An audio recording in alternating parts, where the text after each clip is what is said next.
Hola, buenos días a todos. De verdad que es un placer tenerlos aquí hoy en bueno, yo me imagino que muchos de los que están aquí conocen este teatro, que es un teatro clásico de La Habana. Nos los prestaron, caben como 1000 personas, pero la verdad vamos a tener muchísima gente que nos va a estar viendo online. Bueno, bienvenidos.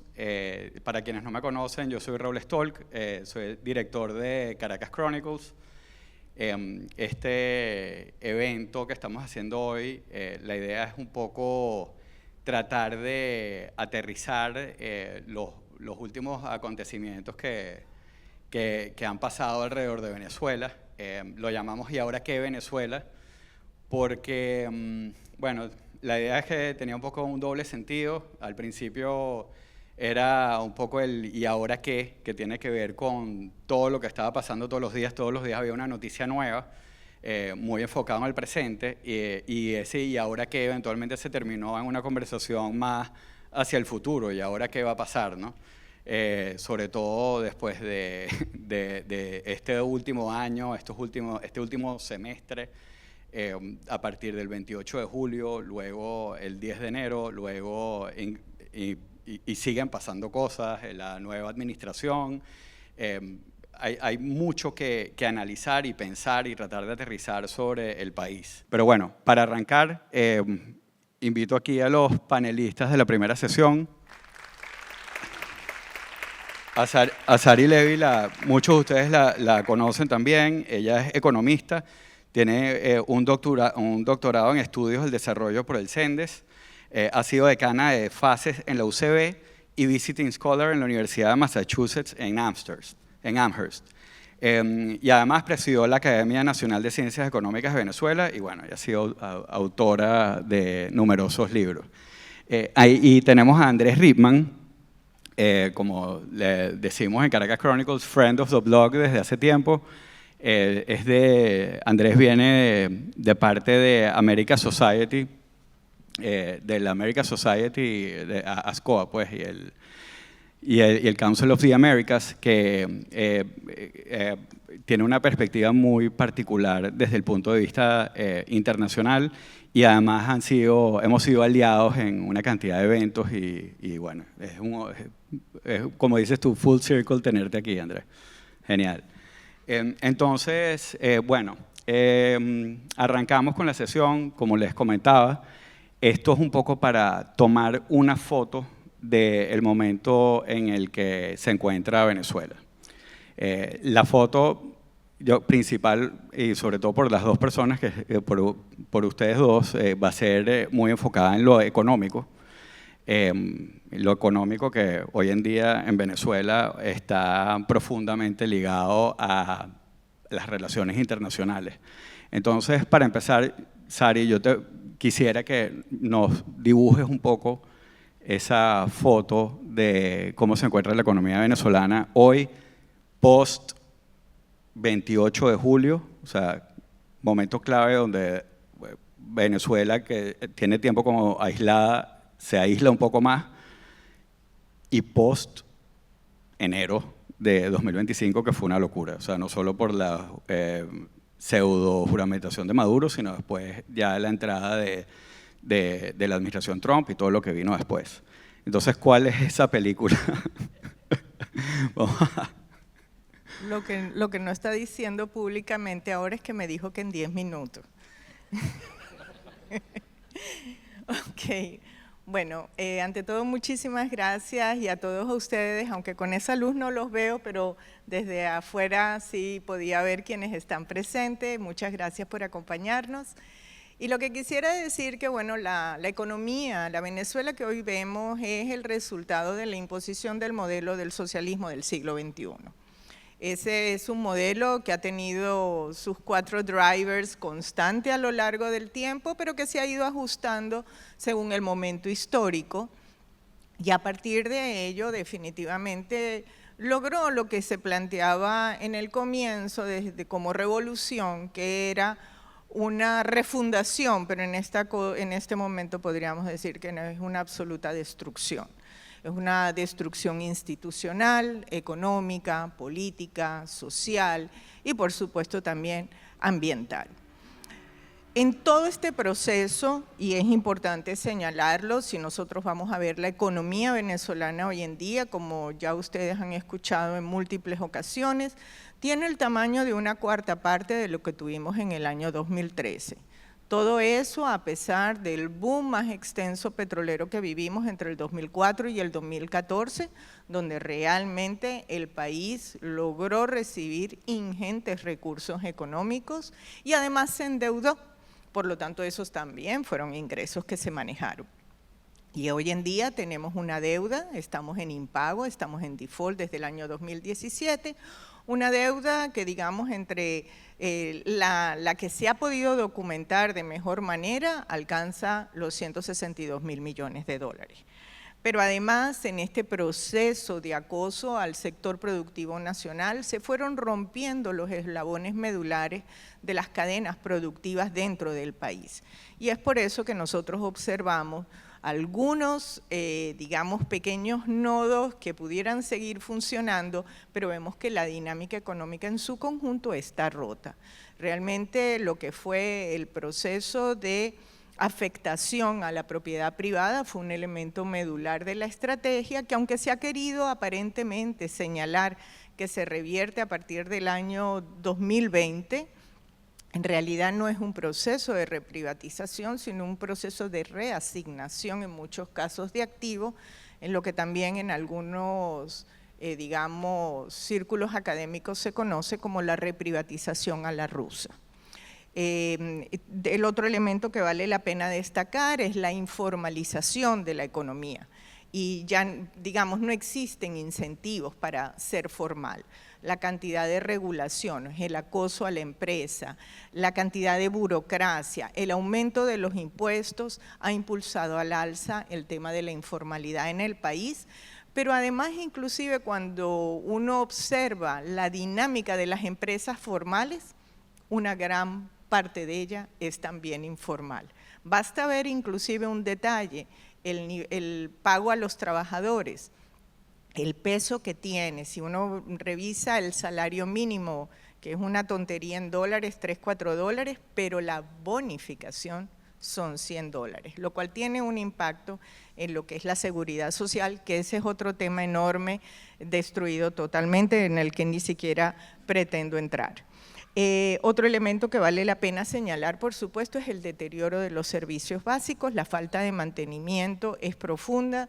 Todos sabemos que cuando no falta la luz, falta el agua, y cuando tenemos esos dos, pues entonces no tenemos telefonía o problemas con el internet, que es uno de los más lentos del mundo junto con Bolivia. Entonces todo, digamos, a ver, yo había puesto aquí algunas cositas como para no olvidarme, dos bienes públicos, salud y educación, vitales para lo que son los modelos actuales de desarrollo que están basados en la capacitación del individuo. Sin salud y sin educación realmente no hay y sin oportunidades porque no hay servicios básicos, es muy difícil hablar de desarrollo en los tiempos actuales. Y el otro elemento que vale la pena señalar es la desinstitucionalización en términos generales, paulatina y constante, de lo que son digamos, esas reglas económicas básicas. No solamente el tema de la propiedad, sino cómo se degradó el uso del presupuesto nacional, que es un instrumento básico para la información a la población de cuáles son los objetivos, de cuáles son las estrategias y la distribución de recursos según se establece en los cuerpos legislativos, así como también el deterioro de la autonomía del Banco Central, no casual, la hiperinflación que vivimos del 2016 al 2019, que solamente se va a paralizar y se van a poder volver a llenar los anaqueles cuando se entra en un proceso de dolarización, independientemente que haya sido muy informal y solo transaccional, esa dolarización fue lo que impulsó la dinámica. Entonces, lo que hemos visto en todo este tiempo desde el sector privado es una capacidad enorme de acomodarse, de adaptarse, de ser resiliente, que va de la mano de esa resiliencia que hemos visto en la sociedad civil venezolana. Se dice muy fácil lo que fue la gesta de las primarias o lo que fue el 28 de julio, pero quienes estuvimos en Venezuela, por ejemplo, en las primarias, nunca nos imaginamos tener tanto apoyo y tanta presencia de la ciudadanía, considerando el temor infligido, la presión, el acoso y el temor que se vivía desde el punto de vista público. Yo debo decir que hay que quitarse el sombrero al actuar de la ciudadanía venezolana y también del empresario que quiere permanecer. Obviamente nos encontramos en lo que los académicos podríamos definir como un subóptimo muy bajo, pero eso significa que tú necesitas una fuerte cantidad de inversiones para realmente aprovechar el potencial que tiene Venezuela en el entorno global de la que ahorita nos van a hablar, que presenta enormes oportunidades para el país. Pero ese caudal de inversiones solo va a llegar con un entorno en el que haya respeto legal, un respeto al Estado de Derecho, una institucionalidad sana y firme, por supuesto un respeto a la propiedad privada y en un entorno de libertad y justicia. Entonces, para ello, definitivamente, una precondición es un cambio político. Lo dejo hasta aquí.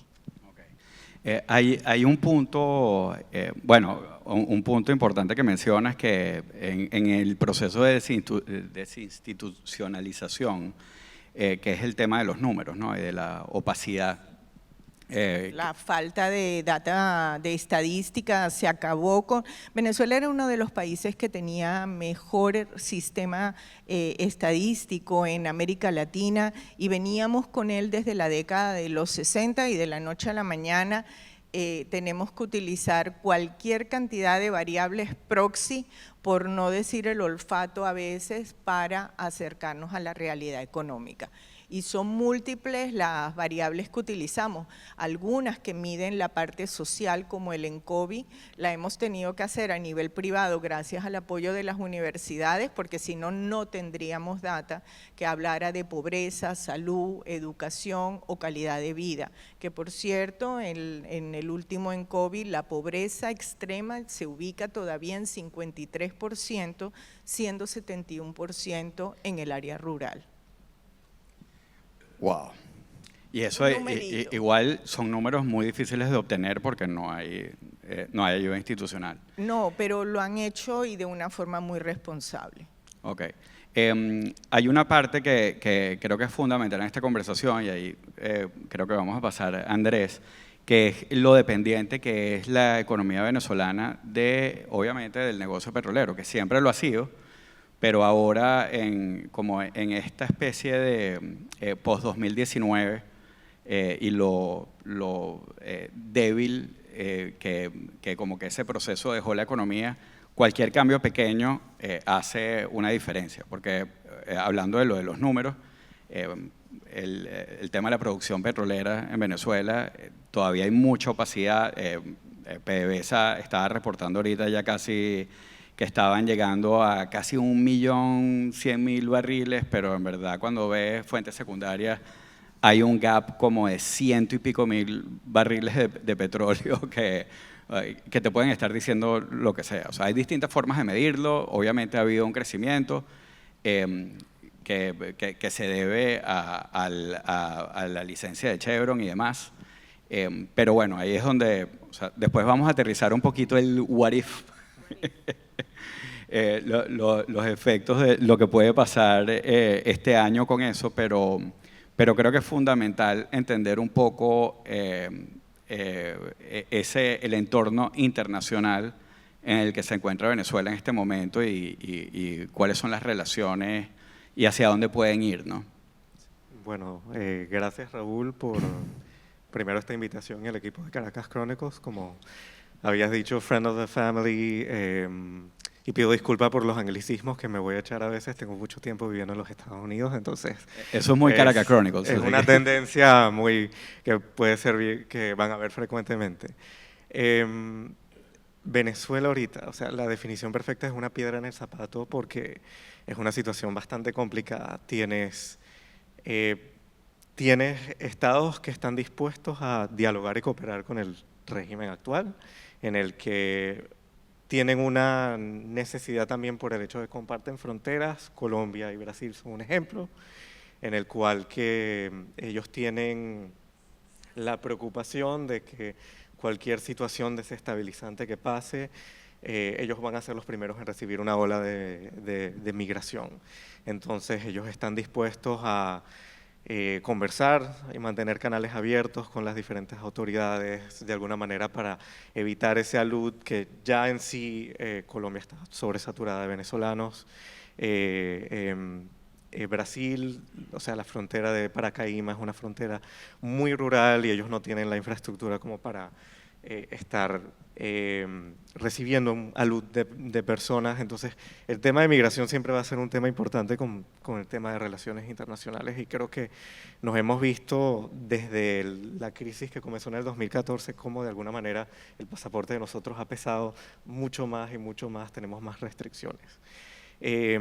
Y también entra un actor muy importante como mediador, yo creo que es más por políticas de no querer intervenir en asuntos latinoamericanos, que es un fenómeno muy latinoamericano, que es México, que ellos están dispuestos a dialogar, a ofrecer un puente, y porque dicen, no, bueno, estos son asuntos internos, no podemos meternos, a pesar de que hay evidencia de, bueno, todo lo que ha mencionado Sari del desmantelamiento del Estado de Derecho y económico. Y al final ellos reciben, o sea, también reciben un número de migrantes que mientras se han cerrado las fronteras en lo que es Sudamérica, el número de migrantes venezolanos lo que han dicho es déjame ver dónde puedo migrar para buscar una condición mejor, entonces me voy para el norte y eso también viene con lo que ha pasado en Estados Unidos y lo pone más o menos en un big picture. En general yo creo que hay dos fenómenos, creo que o tres. Vamos, antes del 28 de julio, de alguna manera había como una especie de detente con el tema de Venezuela. Era una piedra del zapato, pero estaba ahí, no estaba molestando tanto. Pero sí estaba molestando, había el número de migrantes que estaban incrementando, sí seguían saliendo, pero también estaba medio recuperación económica, el espejismo de que Venezuela se arregló, que lo hacía un poquito… Y pareciera que en esa época también no había como la necesidad de tener que fijar una posición sobre Venezuela. Pues Sí. preelecciones, ya se estaba haciendo una elección, ya había como una especie de paz política en ese sentido. Sí, una calma, un poco de como que el status quo se mantenía y eso lo hacía un poquito, y no habían ciclos electorales en donde países iban a tomar ciertas posiciones políticas ante el tema de los migrantes o ante el tema de la situación de Venezuela porque tienen venezolanos residiendo en su país, entonces había como una una disposición a colaborar.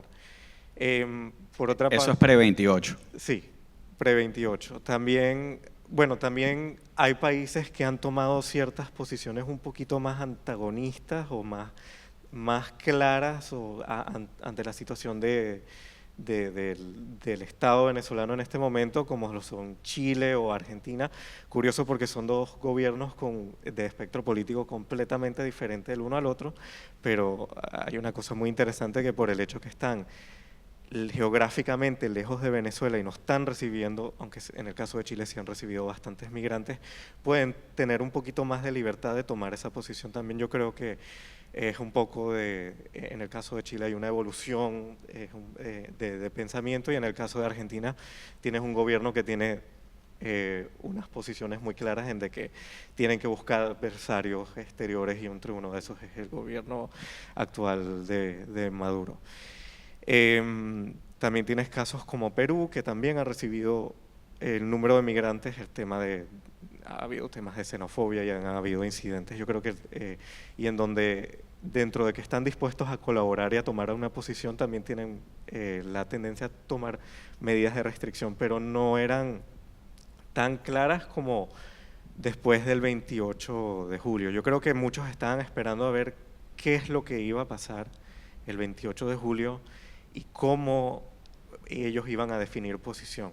Obviamente Colombia y Brasil tomaron una posición un poquito más colaboradora o dispuestos a dialogar con el Estado actual, en el cual ellos, por el hecho de que tienen fronteras, tienen que hacerlo, y otros países en los cuales, ok, ya tenemos una definición, pasó el resultado, se robaron las elecciones, vamos a ponerlos así, así de claro, y podemos tomar ciertas posiciones. Entonces eso también los ha hecho que yo creo que la consolidación de poder autoritario en Venezuela lo ha hecho más fácil de tomar estas medidas. Quizás en lo económico eso afecta porque hay países que se han invertido en la conectividad con Venezuela, República Dominicana y Panamá, son unos en los cuales ahorita se han visto seriamente afectados porque tomaron una posición de no reconocemos estos resultados son sospechosos, fraudulentos, necesitamos un poco más de transparencia, algo que ellos definitivamente no están dispuestos a enseñar. Entonces ahí viene un poquito el aislamiento, pero también siempre hay esos canales de conversaciones. Hasta hace poco creo que fue Chile que dijo que está dispuesto a mantener canales de diálogo con el gobierno actual pese a la posición donde están, la posición donde están. También creo que en el caso de Estados Unidos tenía un ciclo electoral interno que es muy importante porque la política de Estados Unidos cambió desde entre el 28 de julio hacia el 10 de enero y hacia el 20 de enero de una manera Exacto, son 3 hitos. Sí, son 3 hitos. Creo que también, y también mucho de esto que está pasando, de este posicionamiento y de cómo la comunidad internacional está interactuando se debe también, y creo que te estoy retrocediendo, estoy haciendo como que back and forth, se debe mucho a los acuerdos que se hicieron antes, el acuerdo de Barbados. Hay otros actores mediadores fuera de la región que tienen un peso importante en el tema de negociar, que es Qatar, que ha sido como que el país que está dispuesto en diferentes conflictos a nivel internacional a ser como un mediador, que es algo importante porque todo esto que pasó no se logró si no hubiera sido por esos acuerdos. O sea que no se hubieran dado las elecciones sin esos acuerdos y bueno, no estamos en donde estamos sin esos acuerdos. Luego, hay una cosa que quería, algo que tú nombraste, que es el momento pre-28. Yo percibía que había como cierto, sobre todo estando en Caracas, yo estuve durante las elecciones o sea, fui a cubrir las elecciones, conversé con gente de embajadas y yo tenía una percepción en aquel momento que algunos países estaban como, oye, tenían como un poco, ya estaban, esa como especie de normalización ya la habían como asumido, estaban como una posición muy pragmática, donde más bien lo que les preocupaba era que pasara lo que pasó. Que ganara, que perdiera Maduro contundentemente y que de alguna manera se forzara a la comunidad internacional a tener que hacer un poco lo que muchos forzadamente tuvieron que hacer, que fue decir, oye, mira, ¿dónde están los resultados de las elecciones? O sea, claramente se las robaron, pero era, bueno, todas estas distintas posiciones de las actas y todo lo demás. Sí. Pero previo a eso, sobre todo desde el punto de vista económico, había no toques mucho, que no digamos que vamos bien, pero un poco esa filosofía de Venezuela se arregló y todo lo demás. Pasa lo que pasa y volvemos como al torbellino. Como tú comentas, Colombia y Brasil, que son países que son afectados directos por el tema de la frontera, pero también son países que tienen negocios con Venezuela, están como en esta posición de stand-by, y a partir de ese momento hay como una especie de congelamiento en el movimiento económico en Venezuela. O sea, eran pobres antes de las elecciones, pero luego de eso está todo el mundo viendo a ver qué es lo que va a pasar. Yo tengo la percepción de lo que ha reinado o lo que hemos venido viendo en el último par de semanas es ya como es como una especie de política muy pragmática, sobre todo desde los Estados Unidos, pareciera, o sea, no sabemos si hay un as bajo la manga o algo por el estilo, pero yo lo he sentido un poco como una luz verde para otros países también, de decir como que, bueno, si ellos lo están haciendo,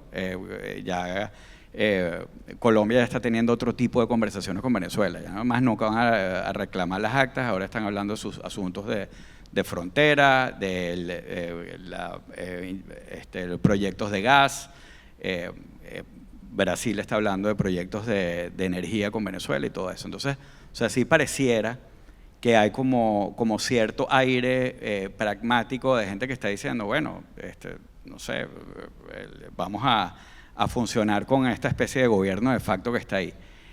Sari, ¿qué tan viable es eso? O sea, ¿hay un camino para que era lo que alguien me comentaba, como para volver a esa situación pre-28, que ya la gente como que tácitamente había aceptado a Maduro y lo que querían era hacer negocio y que si en Venezuela entraba capital, bueno, la gente iba a estar mejor. O sea, ¿qué tan viable ves tú? Ok. Ajá. Si uno se pone a revisar el discurso que se manejaba antes de las primarias, para ponerte un punto, ese planteamiento que tú me estás diciendo, yo podría haber dicho que tenía mucho foro, pero tenía mucho foro entre las élites y sus interlocutores internacionales. Lo que demostró también las primarias es la total desconexión de las élites con la población, porque si ese era el discurso y tuviste el resultado de las primarias, tú tenías que haberte dado cuenta que había una falla de conexión. Si además revisas los resultados del 28 de julio, tú tienes que darte cuenta que no es eso lo que piensa la población. Y aquellos discursos que se plantean, no, pero ellos tienen el total poder de las armas o todos los militares están con ellos, yo les quiero decir que si las actas se pudieron rescatar es porque hubo una acción ciudadana por parte de esos militares que se comportaron como el resto de los votantes ciudadanos venezolanos. Es más, hubo todo un operativo para salvaguardar esas actas que en este momento se encuentran en Panamá. Entonces, yo creo que esos discursos tratan de esconder lo que está pasando en el país. Y el discurso de Venezuela se arregló, lo recuerdo muy bien, yo vivía en Venezuela cuando empezó ese discurso y yo me preguntaba qué era lo que se había arreglado. Entonces, es muy fácil montar uno de estos discursos, darle mucha visibilidad a través de reuniones entre élites y posiblemente foros internacionales, pero no por ello va a calar en la población. Y digo esto porque las realidades de inversión no se concretan a partir de la publicidad. O sea, si estamos hablando verdaderamente de inversiones fuertes en sectores, yo voy a querer que haya una inversión, una protección a mi inversión. Yo quiero saber que tengo un mercado si estoy invirtiendo. En el caso del petróleo es diferente, porque no es que necesito recuperar la economía nacional, sino la tengo que sacar. Pero ante un recrudecimiento de, digamos, una visión del país como lo que es, un país usurpado que violenta la soberanía popular y el deseo popular expresado en las actas, pues entonces yo veo más bien un entorno que va a debilitar esa posición del Estado a la hora, o por lo menos, mejor dicho, no del Estado, del gobierno en ejercicio, aunque sea la fuerza, en la venta de esos recursos petroleros, por lo tanto los ingresos financieros van a ser menores. Entonces yo creo que aquí se hacen unas aproximaciones y unas extrapolaciones muy extrañas, como que si aumentábamos, si eliminábamos las licencias, eliminábamos la emigración, que eso también fue otro discurso que se planteó, porque el país iba a mejorar. No, señores, el país no mejora porque tú bajes las licencias. Esos son recursos que manejará un gobierno ilegítimo que no está atendiendo al bienestar de la población. Entonces no esperemos que lo haga después. Entonces, realmente yo siento que aquí hay se tuerce un poco lo que sucede internamente para continuar con un status quo que no tiene hoy en día, tiene cada vez más claro los pisos de barro y que al contrario todos deberíamos apoyar para que de verdad tuviéramos una rápida transición a un entorno democrático que nos permita un rescate debido de esa economía nacional en todos sus sectores, no solamente el petrolero, por cierto. Cierto es que somos conocidos a nivel global por nuestra historia en el siglo XX como país petrolero. Y bueno, la transición energética de la que tanto se habla no parece que se fuera a concretar tan rápidamente, lo cual nos da una ventana de oportunidades para el recurso que tenemos en el subsuelo. Pero también tiene que proyectarse lo que es una nueva realidad económica y por eso siempre, por lo menos en quienes hemos trabajado en el plan ante cuando se dé la transición a la democracia, hemos hablado de una Venezuela como hub energético, que no incluye únicamente petróleo, incluye gas, energía hidráulica y muchos otros elementos que podrían ayudar no solo al rescate económico de la economía actual venezolana, sino a su proyección hacia lo que son las áreas críticas que apuntan en el siglo XXI.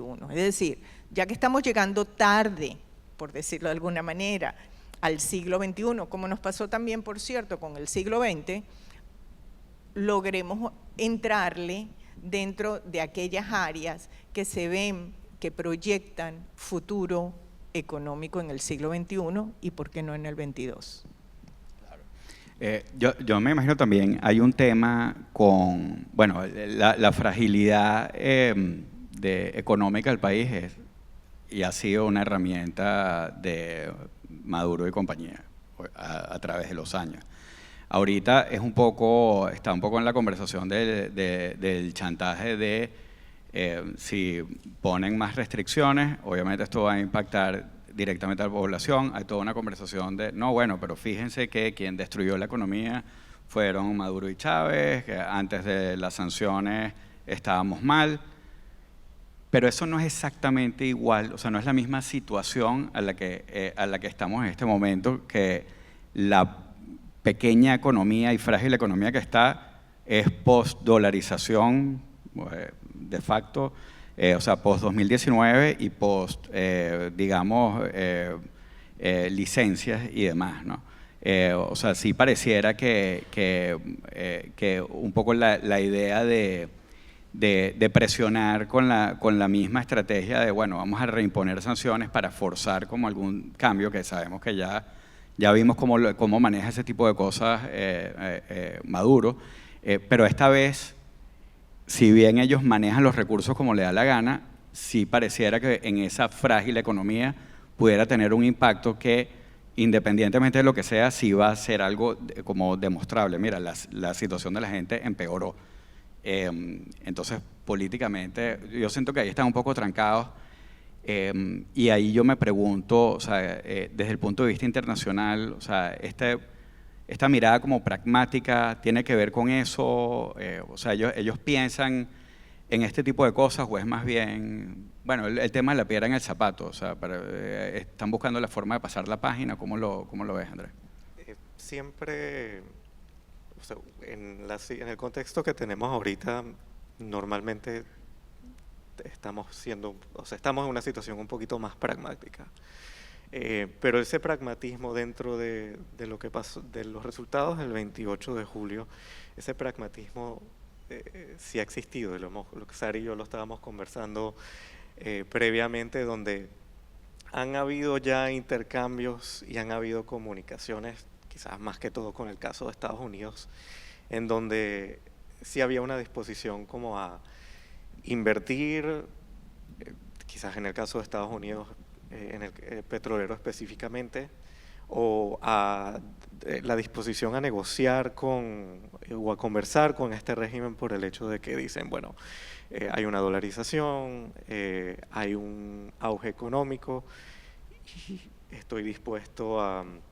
Y puedo ver dónde puedo colaborar. Colombia, como mencionaste bien, Colombia y Brasil tienen intereses económicos también.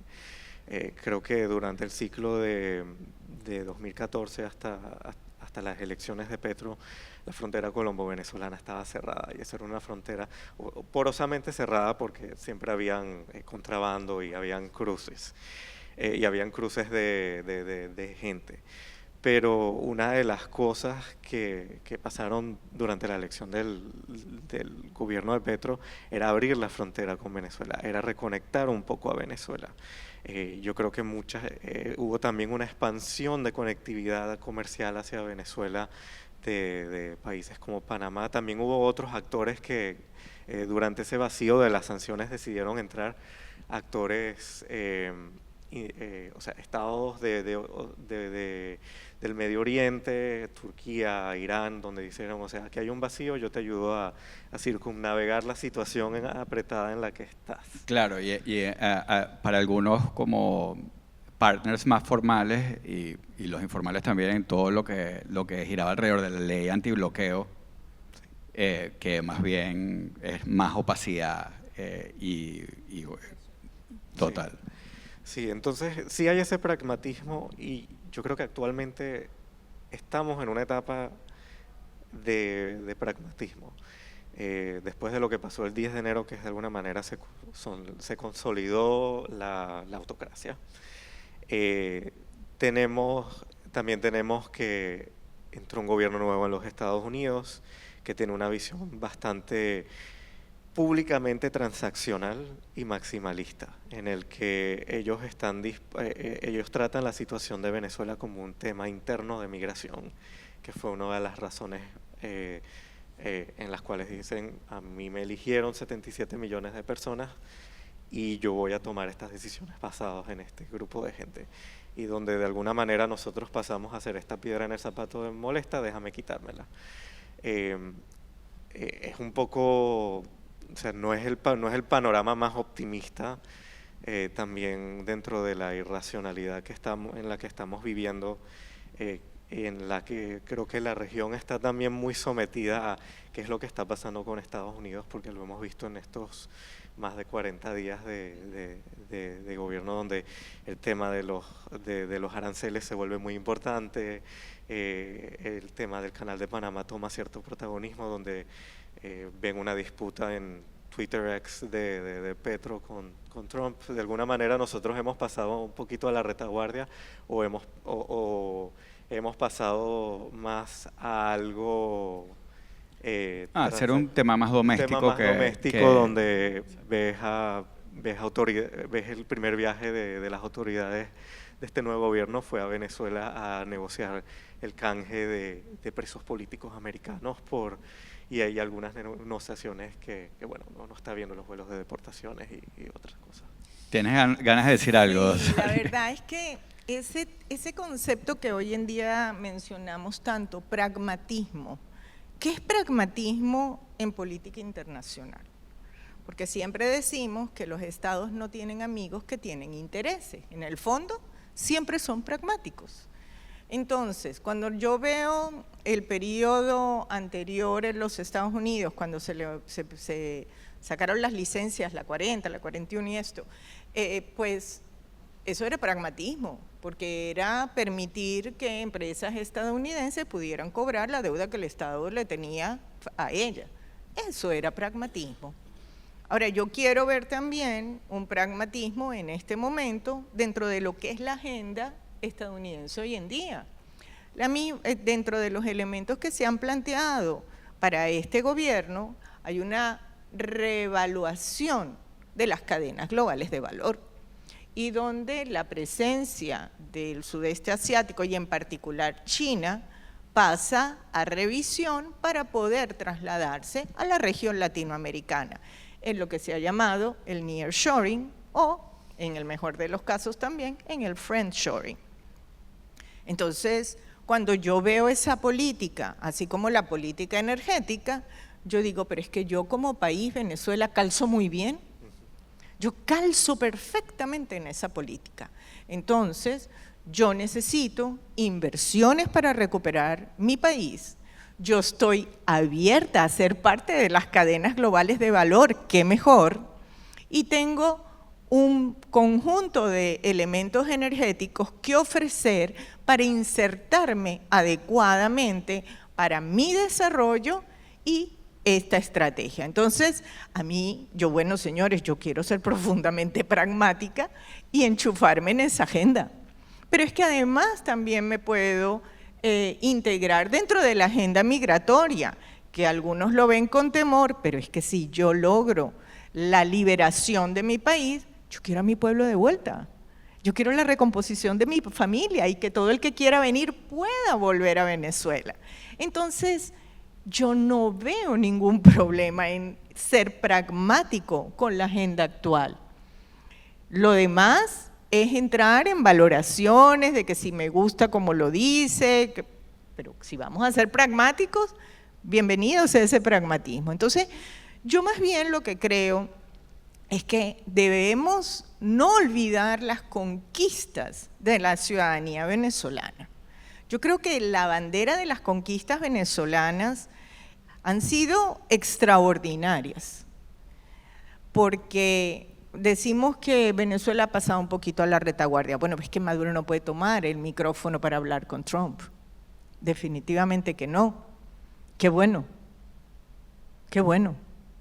Qué bueno que no estamos en una fase que podemos normalizar. Yo no quiero normalizar una autocracia en el poder. Qué bueno. Entonces, yo, con todas las dificultades que estamos pasando, con toda la presión que vive la ciudadanía venezolana en estos momentos, con toda la situación tan terrible de los presos políticos, de la gente que está en la embajada, la cantidad de situaciones terribles que día a día uno se entera de la ciudadanía, yo creo que estamos enfrente de una ventana de oportunidades. Esto ha sido un trayecto muy largo, muy duro, muy rudo, y creo que estamos muy cerca y vamos avanzando con paso firme a lograr lo que queremos. Entonces, más que mirar a quien quiere obviar la conquista, es nuestro trabajo enarbolarla para dar el paso al frente. Bueno, aunque sea así,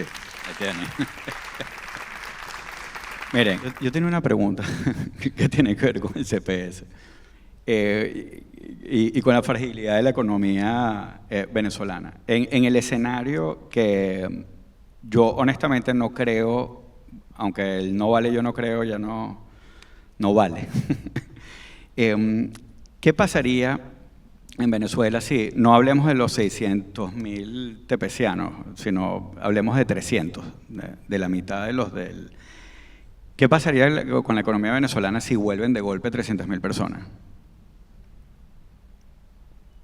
Es muy, digamos, eso es muy relativo, ¿no? Porque hay personas que vinieron, que pueden reubicarse más o menos fácilmente con sus familias que todavía tienen en el país, o posiblemente quizás tengan algún activo y puedan entrar a su casa, pero eso definitivamente va a presionar la demanda de servicios, pero por otro lado incrementa el consumo.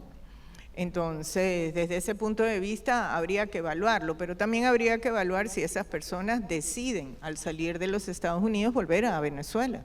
Podrían dirigirse a otras naciones. Entonces, es realmente algo incierto. Sí, es incierto. Esta también es una discusión que nosotros hemos tenido bastante porque porque también ha cambiado mucho la forma como la comunidad internacional. Hubo un momento de 2019 cuando empezamos a ver las olas, el impacto de las primeras olas migratorias que distintos países, o sea, desde Estados Unidos hasta, bueno, Brasil particularmente, tuvo una acogida muy interesante. La forma como Perú, Ecuador, la forma como se estaba manejando al principio era como había cierta acogida, pero eso cambió radicalmente. Ahora más bien hasta Colombia, o sea, entonces no es tan fácil, reubicarse y pareciera que lo más fácil es regresar. Entonces, quienes tengan presión política no van a regresar. No, claro, obviamente. Sí, obviamente. Y volvemos a lo mismo. Y en esta ola migratoria habrá gente que dice, bueno, pero es que yo tengo un familiar que se fue a Argentina o un familiar que se fue a Perú y quizás se dirige a esas naciones. Es decir, miren, es muy difícil. Lo que estamos observando en el fondo es lo que siempre se ha dicho. Es muy fácil decir, oye, pobrecita esa gente, y de verdad es una presión muy fuerte. Nosotros tenemos migraciones desde mucho antes. La primera ola fue casi que cuando empezó Chávez y empezó a salir gente. Luego en el 2007 tuvimos una importante ola migratoria. En el 2000, claro, en el proceso hiperinflacionario, la gente se nos estaba muriendo de hambre en el país, por Dios. Y luego decimos que no aplicamos, que no entramos en circunstancias, en desastre natural. No, este no será natural, será artificial, pero qué natural lo vivió esa gente. Porque la gente cuando se fue cruzando a pie en el Darién no era porque la estaba pasando divertido. Entonces, realmente una persona que migra en esas condiciones es porque no quiere volver, obviamente. Pero la realidad es que todos los países receptores tienen límites para aceptar gente. Veamos lo que es la zona donde está la mayoría de los venezolanos en Colombia. Esa zona colapsó desde un punto de vista de servicios. Y lo mismo pasó en muchos lugares. Y cuando esas economías vuelven a tener restricciones de crecimiento, pues obviamente que dicen, primero el local y luego el extranjero. Eso es la respuesta natural e histórica que lamentablemente vive el migrante. Y más aún si no tiene un estatus legal firme. Y una de las cosas, como para agregar lo que Sari describió, con el tema de los venezolanos que siempre dicen, bueno, no calificamos en ciertas categorías. La situación venezolana, y siempre es el tema porque hemos visto casos de migraciones masivas muy fuertes en el cual tienes una guerra civil o un conflicto. Las personas que ayudaron a empujar este proceso del TPS, esta medida de protección temporal, les tocó pelear con ese tema porque dentro de que no hay un conflicto civil, aunque si de alguna manera tienes un Estado represor y un colapso del Estado y de las instituciones y de la calidad de vida del país, si tienes tienes un grupo de gente que salió a buscar… Rafa siempre dice que es como un ejército de ocupación, pues, o sea que fue… Sí, pero se viene porque las personas… En la tercera ola migratoria, que fue como la más impactante, porque la primera fue personas que, y bueno, yo soy parte de la primera, vamos a ponértelo así. La primera es gente preocupada por lo que venía, la segunda sí fue un poquito más lo que llaman el brain drain, mucho talento venezolano se fue y también es porque se le ofrecían más oportunidades. La tercera y la cuarta han sido más de una necesidad. La gente se fue porque no tenía que comer, no tenía cómo mantener su vivienda y la oportunidad de emigrar a países como Colombia, Perú, inclusive llegar aquí a Estados Unidos es para poder mantener a las personas que dejaron atrás. Y una cosa ya para cerrar, porque ya nos montamos sobre la hora, pero bueno. Hay un tema que nosotros hemos estudiado mucho, que es el daño que le ha hecho a la migración, lo difícil que ha sido catalogarla y que de hecho a los migrantes los ha puesto en un estado de indefensión porque no termina de ser refugiados, ¿cómo los categorizas? Y esas categorías son importantes porque determinan también la ayuda internacional que puedan recibir esas comunidades migrantes. Entonces, esa es una de las razones por las cuales la migración masiva, la crisis migratoria venezolana es una de las que menos financiamiento ha tenido. Y bueno. Bueno, yo siempre insistiré, la mejor solución a la migración venezolana es la liberación del país, para evitar que sigamos teniendo esta migración. O sea, realmente todo vuelve al mismo punto de origen. Impulsemos el cambio político para que esta situación logremos la solución de todos los males. Y en vez de ser un nodo forajido, generador de problemas, nos convertamos en un nodo parte de la solución. Ok. Creo que ese es el cierre. Gracias.